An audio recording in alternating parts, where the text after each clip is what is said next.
also the last week of the Pride Month, this month of June. But of course, the month is not ending without grand celebrations for the LGBTQIA+ community. And here's what happened so far in case you missed it. Puting togang may bahaghari sa ulunan ang suot ng 394 students na lumahok sa Graduation Rights March with Pride na inilunsad ng Quezon City LGU. Para ito sa mga miyembro ng LGBTQIA+ community na hindi pinayagang makapagmarcha sa kanilang eskwelahan dahil sa dress code restrictions. Kabilang sa guests of honor ang News 5 host na si Kalad Karen. Education is a right, not a privilege. Lahat po tayo ay may karapatan na makakuha ng sapat na edukasyon. Mahirap man o mayaman, karapatan din dapat nating maging malaya na ipagdiwang ang ating pagkatao, sexualidad at sa kung paano po natin ito dapat na ihahayag.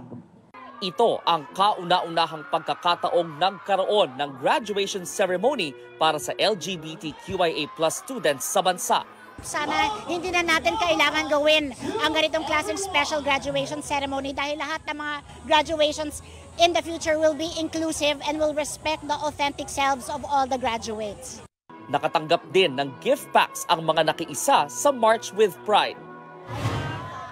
Pagsapit ng alas 3 ng hapon, makukulay na bandera at float naman ang pumarada sa ilang kalsada sa Quezon City. Tampok dyan ang mga bigating performer gaya ng Nation's girl group na BINI. Nagkaroon din ng Love Laban to Everyone Pride Night concert na dinaluhan ng higit 70,000. Yun nga lang, hindi ito natapos at kinailangang kanselahin dahil sa malakas na ulan. Kasabay niyan, inilunsad naman ng Philippine LGBT Chamber of Commerce ang Pride Seal of Excellence o PRIZE. Certification ito sa mga kumpanyang mapatutunayang hindi issue ang kasarian sa pagtrato sa mga empleyado at customer. Sa isa raw kasing survey noong 2018, 17% lang ng mga kumpanya sa bansa ang may malinaw na patakaran kontra diskriminasyon batay sa kasarian. Kaya umaasa ang business group na makatutulong ang PRIZE sa mga naghahanap ng trabaho para malaman kung makatarungan ang pagtrato ng kumpanya sa mga tao nito.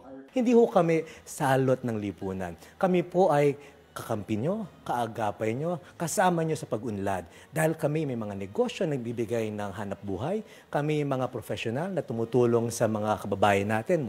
Kabilang sa mga nagsusulong ng JEDI o Justice, Equity, Diversity at Inclusion ang may-ari ng unang queer barbershop na si Paul. Natatangi raw ang kanyang negosyo dahil come as you are ang trato sa mga customer, anuman ang kasarian. So I would bring my two younger siblings to the barbershop, and as an effeminate queer man in the province, experience ko yung pagmamata ng mga barbero.